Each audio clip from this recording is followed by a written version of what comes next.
Got him?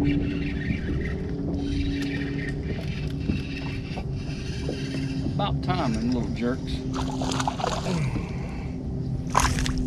There's a whole school of them right there this size. Woohoo! Damiki, Nedmiki, tightline, strolling, pendulum, hover, whatever you want to call it. It's using little baits in the wintertime. Do you wiggle fish?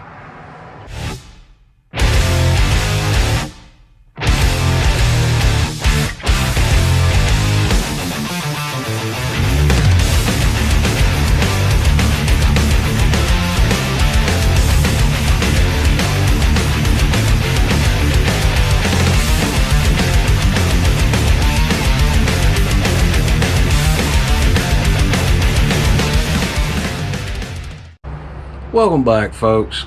It's winter time. Time to scale down. Maybe do a little finesse fishing with your fairy wand. I don't know why everybody picks on spinning rods. They're an excellent piece of equipment for presentation of small baits, especially during this time of year. One of my favorite baits is a Largo shad. This one's rigged up with a little swim bait head. I think that's more about of a 60-degree line tie. If you're wanting something to swim back, maybe dig on the bottom, and you're wanting some more action, that paddle tail is going to do it for you. Used to, if I wanted it to not have so much action, real simple mod. You take the little strap piece off here and you cut the boot off. Because you know, this time of year, fish don't like a lot of action. They're cold, the water's cold, the bait's cold. Everything's not hauling butt out there, swimming around, you know, a lot of speed. Everything a little slow-mo. And sometimes all it takes is that little bit of wiggle right there. That's all it takes to generate a strike.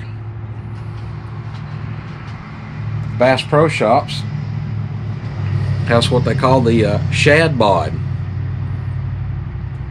These little things are awesome. They're actually, well, when you take the boot off of this, about the same size. I bought 3 flavors of them. I say flavors, I'm saying colors. They've got Bolt. That's your basic bait color. This is Green Gizzard. Tell you what, up in the Tennessee River, that's probably going to be a killer. And we've got a white one here. Pale shad, which is this one. It's almost got a purple hue to it on the top half. I don't know if the camera's doing it any justice to see that or not. How these things go. Now it's got a little forked tail, very similar to a heck yeah, it's got a little forked tail, very similar to a fluke style bait. But make no mistake, this is not a jerk shad. This is a jerk shad. This is a Super Fluke Junior. It's got that little forked tail. But if you'll notice the profile of this thing and the profile of this, way different. This has a lot of darting action. It's going to go all over the place. Even if you try to swim it back easy, it doesn't take much. A little manipulation. It's going to make a lot of movement. Not saying it won't get bit. Not saying it won't get bit. But if you're wanting a subtle approach, something small, it's got the little fat shad belly, a little bit of wiggle, this is your bait. I've got one rigged up here.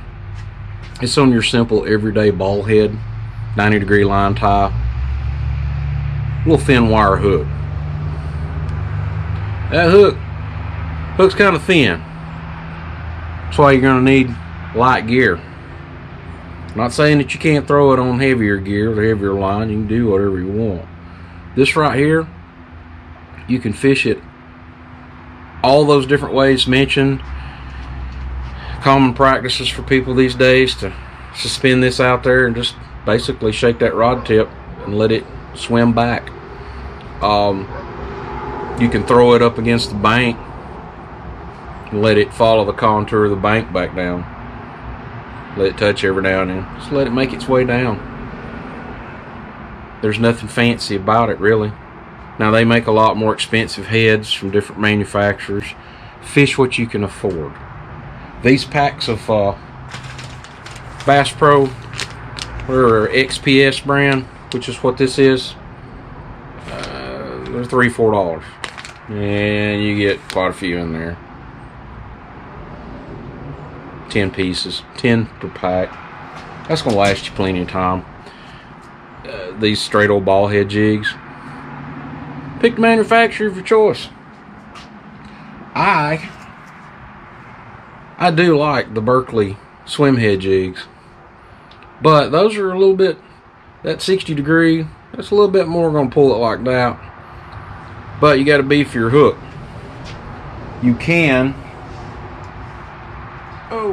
if I can get this without getting myself hooked over here. Too short for this.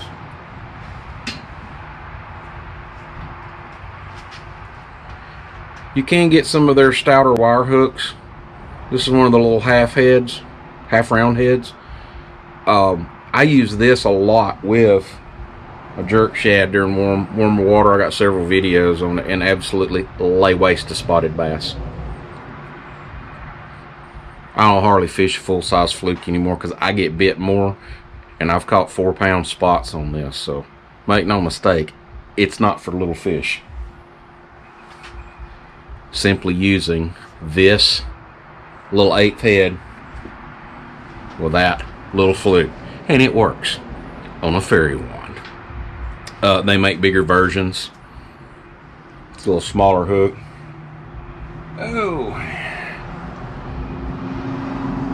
That right there would work just fine. Rig it how you like it. As far as equipment, you don't have to spend a lot of money on equipment either. This is a Daiwa Iridex spinning rod, medium action. It is actually a 7.2, medium fast. I've got it paired with a Daiwa Revros, however you say that, reel 2500 series.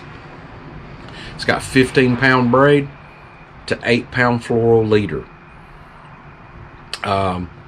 Use a length of leader of your choice. I tend to run a pretty long leader. If you can tie an FG knot, that's your best bet. If you cannot tie an FG knot, tie an Alberto knot. It'll work too.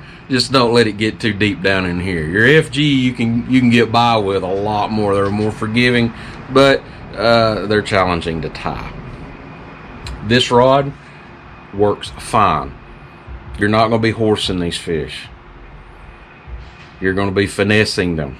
Fairy wands, as everybody says. You wave your magic fairy wand and you'll catch big fish. If you're not fairy wand fishing, you're missing out. Another inexpensive combo, and I don't say cheap. I try not to use the word cheap. I'm not pushing product on anybody. You fish what you got. Fish what you can afford. This is a Daiwa Laguna series rod. I think they're 35 bucks. Yeah, 35 bucks. This has a Laguna series reel on it, 2500. I like 2500s. You may like a 3000. You may want a big old honking 4000. You don't need that much. This right here will horse a 4-pound spot in warm water in just fine. It's got enough drag, it's got enough pull. You're okay. You can get these from 6.5 to 7 foot. You don't necessarily always have to have a big long rod. This has the same. It's got 20-pound braid. Excuse me, correction. This one has 20-pound braid with a 12-pound leader. I've got several of these. Some are light, some are heavy. This one is more for a heavier weight. If you're going to be fishing in cover, brush pile, stuff like that, you're going to have to up your stuff to get them out of there. Now, the rod and reel will handle it. You're just going to have to lean into them and work them out of there. But you don't want to go very light if you're going to be fishing in brush pile. These techniques, using these little bitty baits, you can fish them in the ditches, fish that roam around in the ditches. You can fish them over suspended bass.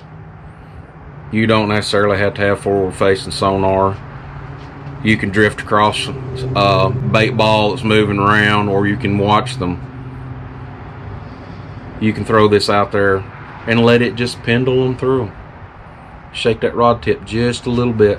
So this little bad boy is just barely doing that as it's falling back. If they're down deep, that's a luxury. You don't need anything. Your little $100 2D sonar will show you where they're at down there. Drop this down to them. Work it a little higher, a little lower till you get bit. Rinse, lather, repeat. It's not rocket science, folks. Buy what you can afford bait-wise. You may have a more preferred manufacturer. I'm sure there might be some better designs out there. I like these. They're inexpensive. I'm not above fishing some other stuff. Get out on the water. Be safe. Dress warm. It's cold. Watch out for obstacles. I got a scratch on this brand new boat. The water's a little different this time of year. But get out, go fish, and we'll see you on the water.